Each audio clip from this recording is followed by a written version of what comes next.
Hello, everyone. The doctor is in. I'm John Gonzalez from the Catholic Diocese of Saginaw, and on today's show, we have Dr. Ray Guarendi. He's a Catholic husband, father to 10 adopted children, clinical psychologist, author of more than 20 books, professional speaker, international radio and television host. For more than 40 years, Dr. Ray's in-depth experience has led to helping thousands eliminate parenting frustrations and build stronger marriages by showing them proven parenting techniques and following their God-given instincts to raise their kids for heaven. His radio show, The Doctor Is In, can be heard on EWTN, Global Catholic Radio Network, Sirius XM, iHeartRadio, and more than 500 domestic and international AM and FM radio stations, including the Ave Maria Radio Network. His TV show, Living Right with Dr. Ray, can be seen on EWTN. All right, before we get to the interview, let's tell you more about our podcast, United in Mission, One Heart and Mind. Hello, everyone. Welcome to United in Mission, One Heart and Mind, a podcast from the Catholic Diocese of Saginaw. I'm your host, John Gonzalez, the Director of Communications here at the Diocese. Inspired by Acts 4:32, we believe that by coming together, one heart and one mind, we can strengthen our faith and live out our mission as disciples of Christ. Now, we have 3 pillars here at the Diocese. It's number 1, to love and support our priest. Number 2, to form disciples on mission. And number 3, go after the lost sheep. Under the leadership of Bishop Robert Gruss, this podcast will explore our pillars and the many ways we are united in faith, service, and love. Join us as we share stories of hope, inspiration, and the power of community in our diocese. Find this episode, videos, events, and many more resources on our website. Just go to saginaw.org. Now, let's get to the show. He is here. The doctor is in. Dr. Ray Guarendi, you hear him on the radio. Just about anywhere you go in the world, you can hear his show. We can't wait to talk to him a little bit about some things. How you doing, Doctor? John, appreciate being with you, sir.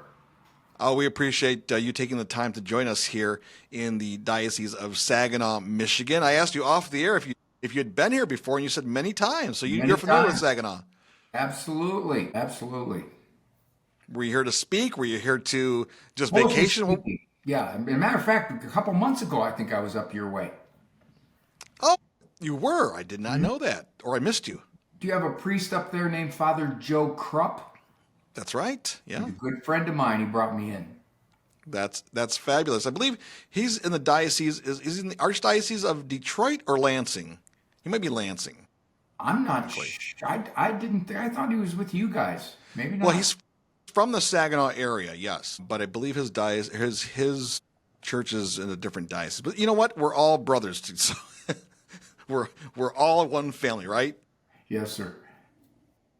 Well, we're talking to Dr. Ray Guarendi today. He's a Catholic husband. I love how in your bio it's a Catholic husband. I love that. Father of 10 adopted children. We'll talk a little bit about that because I did hear a couple of your podcasts, and we're going to talk about your family life. Also, you're the author of 20 books, including the most recent book, which is all about, what's the title of it again? Like Almost Perfect? How to Get Along with Almost Everybody. Yeah, How to Get Along with Almost Everybody.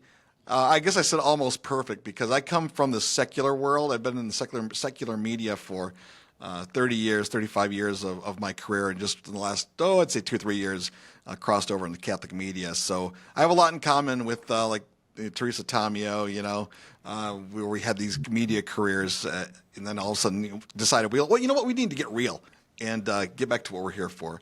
We're looking forward to talk to you about our pillars as well. Did you see the Diocese of Saginaw has 3 pillars that we're on, the Diocese of Mission with Bishop Gruss? I haven't, sir. Okay, good. Well, we'll talk about our pillars as well. But let's talk about your most recent book, which is How to Get Along with Almost Everybody. I've heard a couple podcasts with you on. What inspired this latest book for you? John, one of the most common questions I now get. Will you tell me how to make somebody else be different? Well, I have a hard enough time helping you to be different, let alone removing it another person. So I realized we have to get along as best we can. It's obligatory as Christians to the people that are in our close social circle. You know, the lady who lives 6 houses down the street, who's a crusty curmudgeon, okay, I don't have to have much association with her. I meet the mail carrier. I say, hey, thanks for the mail. She says, you're welcome. Have a good day. Okay, bye. And that's the extent of our relationship. But my brother or my father-in-law or my wife or my cousin, these are people right in my circle. And I can't just write them off. I can't say, well, you know, I think they're kind of difficult. I think it's just best for my own well-being that I don't have anything to do with them. As Christians, we gotta be pretty badly mistreated to do something like that. Yeah, I would agree. Obviously, I mean, it's tough to just to be sometimes human with people that are not human with you, right? There are 3 words in our language, John, and I talk about this right off the bat in the book. They are overused.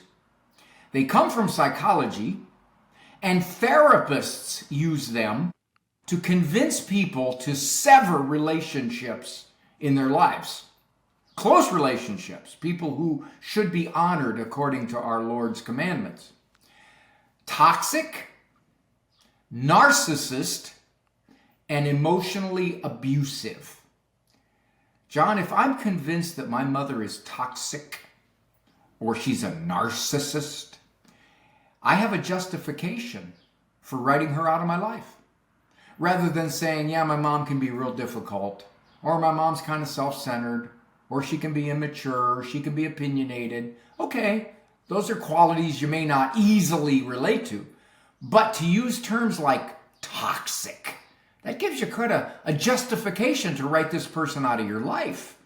And I think you ought to be real careful in using those words. They are overused terribly. Well, Dr. Ray, I think you hit on a topic there that every single one of us, almost every single one of us, can relate to. We all have those relationships, or we know people in those relationships. But I think as a father and as a husband, and you are trying to navigate all those things the best you can, I think one of the things, because we're going to talk about relationships between husbands and wives as well, it's this half hour that we have you, is when you have a different upbringing from your spouse, right? And you have a different relationship with your parents versus her parents. And sometimes where I see the communication breakdown with husbands and wives is like you expect your spouse to have the same relationship with their parents or whatever as you have with your parents. You know what I'm saying? That's part of why we struggle to get along with everybody, because personalities are wildly divergent. Some people are much more easygoing by nature. For the Christian, we are obliged to do our very best to get along with people. Now, there's two prongs to that, John. The one prong is I am obliged not to be difficult myself, not to be offensive, not to be opinionated, not to be put downish. Okay, I can look at the way I conduct myself, and it's independent of the way you conduct yourself because I'm following a different master, perhaps. But the other thing is this. We can't control at all what somebody's going to say and how they're going to act. We can't.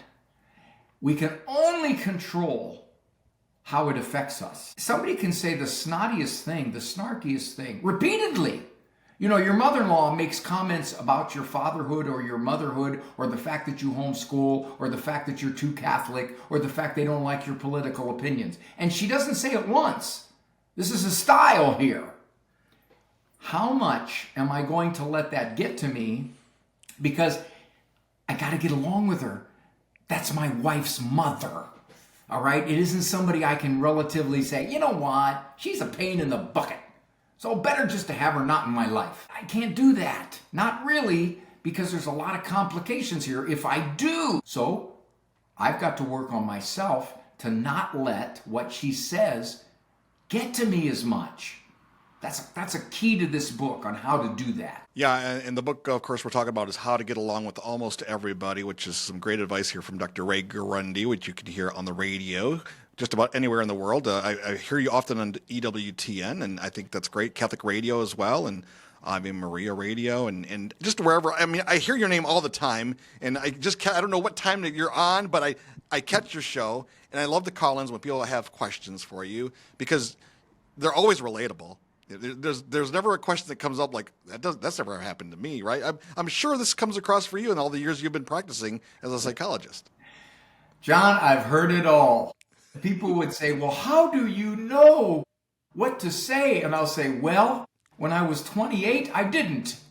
But now that I've been doing this for 40 plus years, there's not too much that I haven't heard many, many, many times over. And if you pay attention, you can hear themes in what people talk about. And one of the big themes is that we allow people with what they say to get to us. I'm easily offended, or I'm hurt, or I'm feeling scolded, or their opinion is put downish. Now, obviously, we don't like that, but the degree to which it ruins our day or which it ruins our relationship is up to us. Lawyers will tell you, John, anybody can sue anybody for any reason.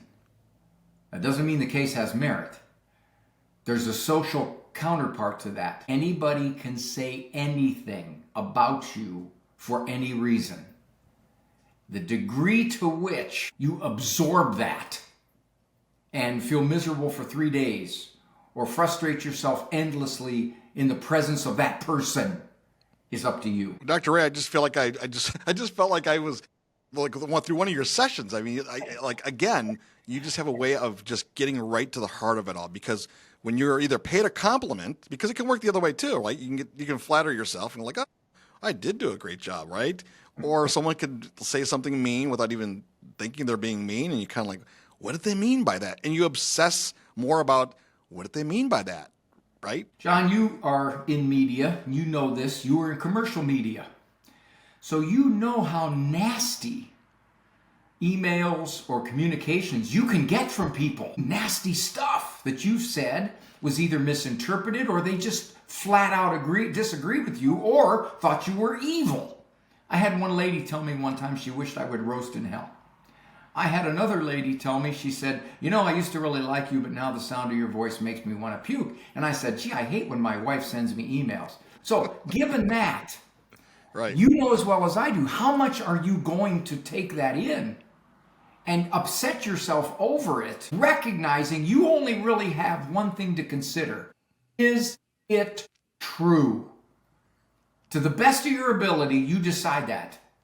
If it's not, then you have to decide how much you're going to rehearse it. Do you believe she said that about me? You know what? I don't say that about her. I don't treat her that way. I would expect a little more respect than that. I don't deserve that kind. See, we do this, and we just rile ourselves up, because the question really is this: how dare they say that about me? How dare they, right? Exactly. Dr. Ray, the other thing I was going to ask you about is I have coached over the years. I've coached middle school basketball, 7th and 8th grade boys for 22 seasons, and I've coached youth travel baseball, little league, from ages 8 to 18. So I've coached many years.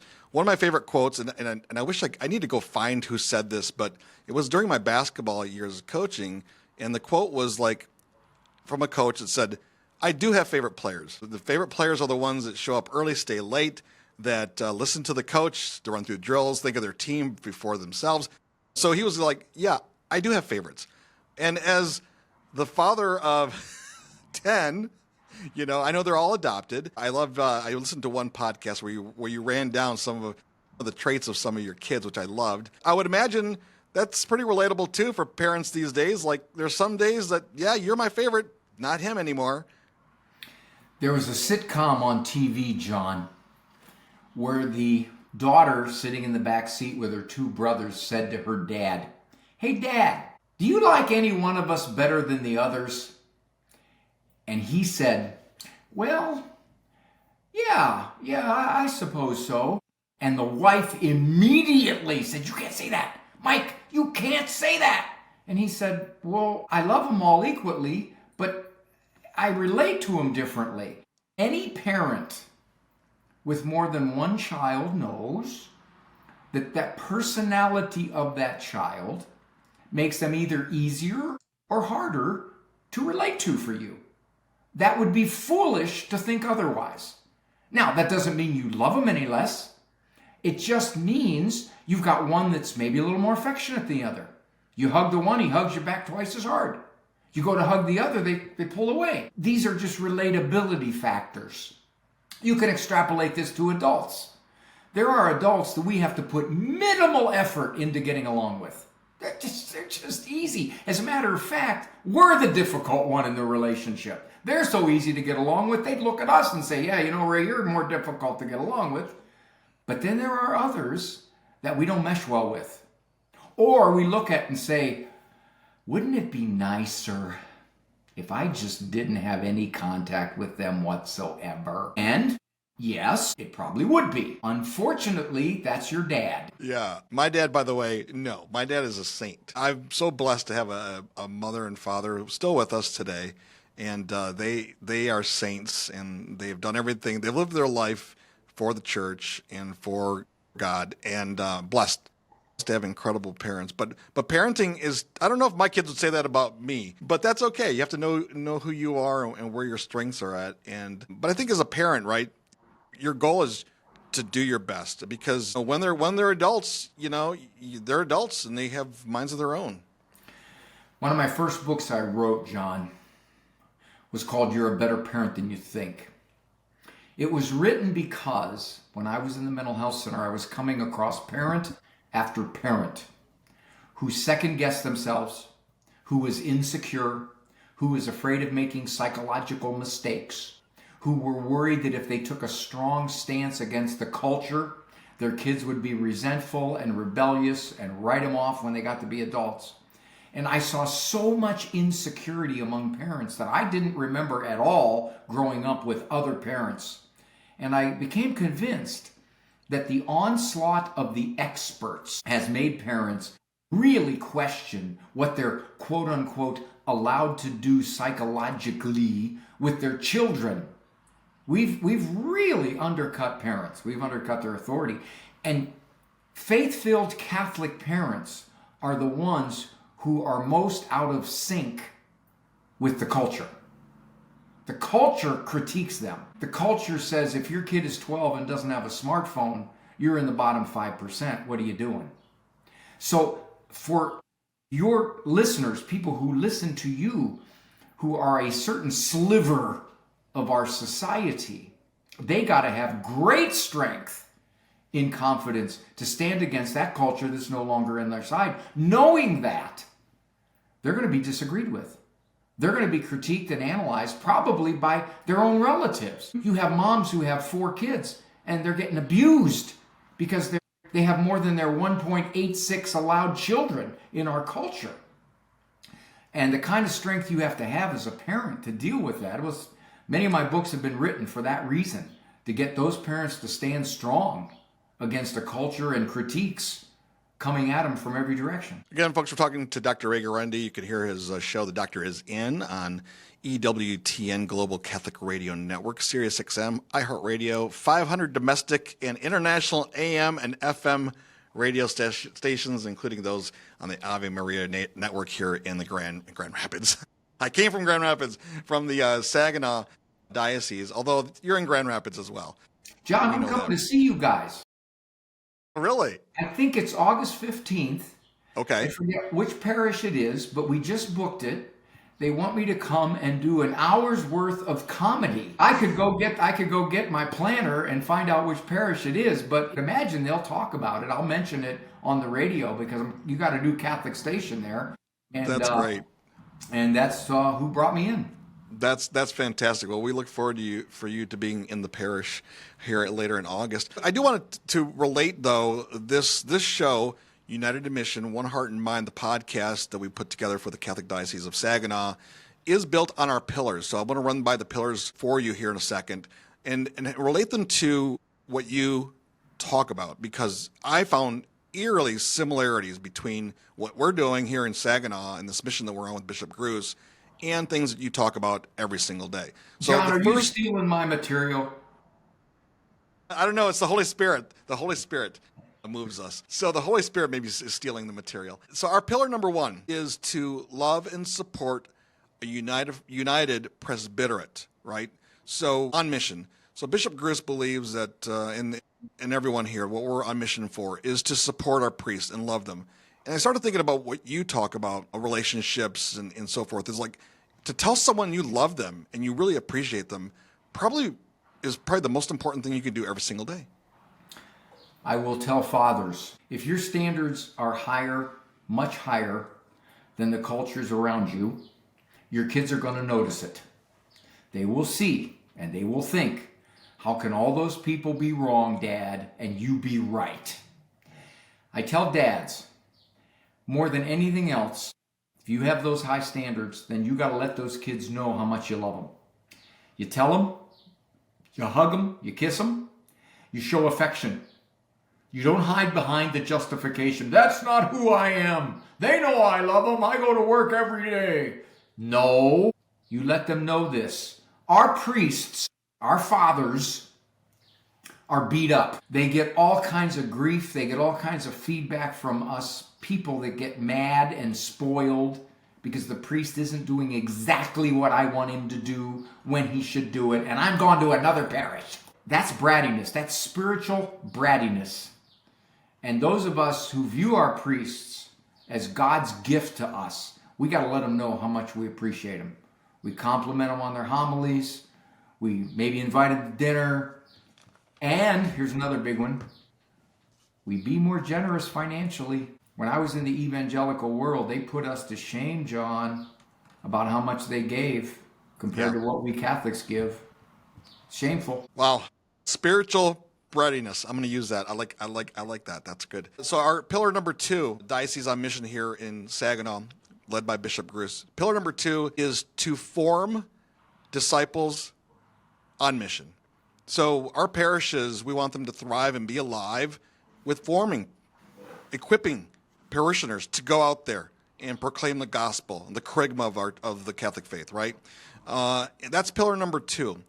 And reading through your books, listening to you on the radio, and I think as a father, as a parent, right, as a husband and wife, you're forming your kids every single day, just like we just talked about. My grandmother came from Italy through Ellis Island when she was, I believe, 8 years old. Her education went up to the 6th grade. She went to St. Anthony Parish in Canton, Ohio, which just happens to be the parish of a woman named Rita Rizzo, now known as Mother Angelica. Mother Angelica went to St. Anthony's in Canton, Ohio, where I got my first communion and confirmation because she's Italian, I'm Italian, and it's law. You have to go to St. Anthony's if you're Italian. That's the law. So if my grandmother was told by the priest, Rose, this is what the church says, my grandmother would have said, the priest said it, that's okay. Not anymore, John. We as lay people, we as parents, we have to know the why of what the church teaches. Few people accept the what anymore. They don't necessarily agree with a what until they know the why. So I tell this to parents, take your kids' questions, hear them out, make sure you know the why and you can explain it. Why is it a man and a woman marriage? Why is it abortion is a grave moral evil? Why is it contraception is wrong? What is the church teaching and why? You can't just simply say this is what we believe because the culture is a lot louder voice. So if we're going to be evangelizers, we got to know why we're evangelizing.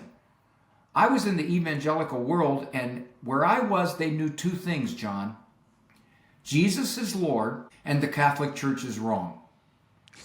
Those are the 2 things they knew. And so toward the end, when I was coming back to the church, I had to know why the Catholic Church wasn't wrong, why she made total scriptural and historic sense and logical sense. And I had to learn that so that I could discuss it with many of my friends who are now Catholic, by the way, because somebody explained to them what the church actually teaches and why.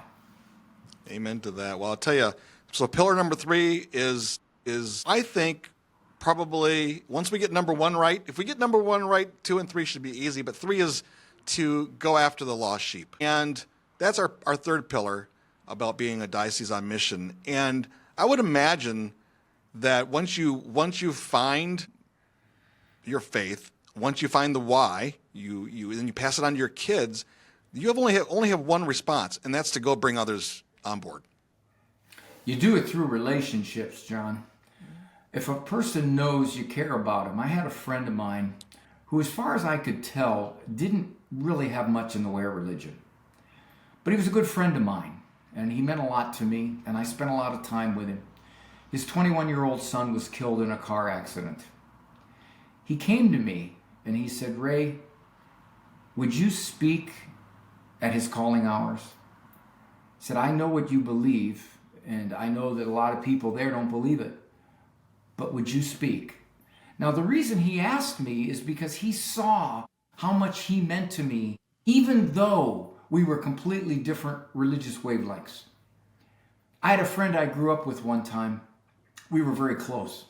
Some years back, he said to me, "You know, Ray, I know what you think like, and I want to tell you I'm an atheist. If you want to break up this friendship, Ray, I guess I understand." And I said, "Dave, why would I do that? You're my friend. I grew up with you. You mean the world to me. Why would I do that? Why would I sever this relationship?" And this particular man took care of his mother when she was very, very ill with dementia. And I told him, I said, "You know, Dave, you say you're an atheist, but what you did for your mother for those many years is an awful lot more than what a lot of Christians do for their parents." And I said, "If there is a God, Dave, he's looking down on you pretty favorably." And he said to me, "Thank you." He didn't deny it. He didn't say, "I don't believe in any God." He just said, "Thank you." And it was that relationship that allowed me to be able to speak to him about those things. You are spot on. It's all about relationships, and that's where I think, we follow Father John Ricardo in Acts 29. In fact, Father John was here in May for our Michigan revival for Rescue Michigan, and he talks a lot about that relationships. It's not just knocking on doors and saying, "Hi, do you know the curriculum of the Catholic faith? Let me tell you all about it," right? I mean, that you could do that. I'd have fun doing that myself. But it's the relationships. Maybe the person you've been talking to at 7-Eleven, getting your coffee the last 2 months, and you're getting to know them, and you say, "Hey, you know what? Are you Catholic?" Right? It's all through relationships. Yeah, the relationship gives you the soft ground. It's not a threat. It's not, "I'm looking at you like you're a project. You're a project that somehow I got to introduce God and Jesus to." No, I love you because of who you are. And then there may be some openings where somebody might say, why do you do that? Why do you think that way? I say, "Well, I can tell you. You're really interested? I'll tell you." Well, Dr. Ray Guarendi, is there anything else you want to add? Because I want to respect your time. I know you have things to get to today. But anything else you want to add? I mean, obviously the book, How to Get Along with Almost Everybody. In fact, I'll ask our producer, Tim, who's behind the scenes, to put the image of your book on the screen there for folks. Anything else you want to add? If they'd like it, or any of the books, they just go to drray.com, my website, or they can pick it up at the EWTN catalog or Amazon. Or it's a million seller. There's a million in my cellar. You haven't used that one before. There you go. See, I got even new material for you, John. New material. I love it. I love the spiritual breadiness you talked about earlier. I'm going to use, like I said, I'm going to use that. I wrote it down on a piece of paper here, because I'm going to use that one down the road somewhere. And I'll give you credit for it, Dr. Ray. Yeah, as long as you just say "a wise man once said." A wise man once said. Oh, my goodness. You've been a great guest. Thank you so much for your time. Really enjoyed talking to you. Can't wait to hear you on the radio again. And then I'll say, "Hey, you know that guy? He's been to Saginaw before. He's going to be here soon," right? Yes, sir. Thank you, John. Thank you.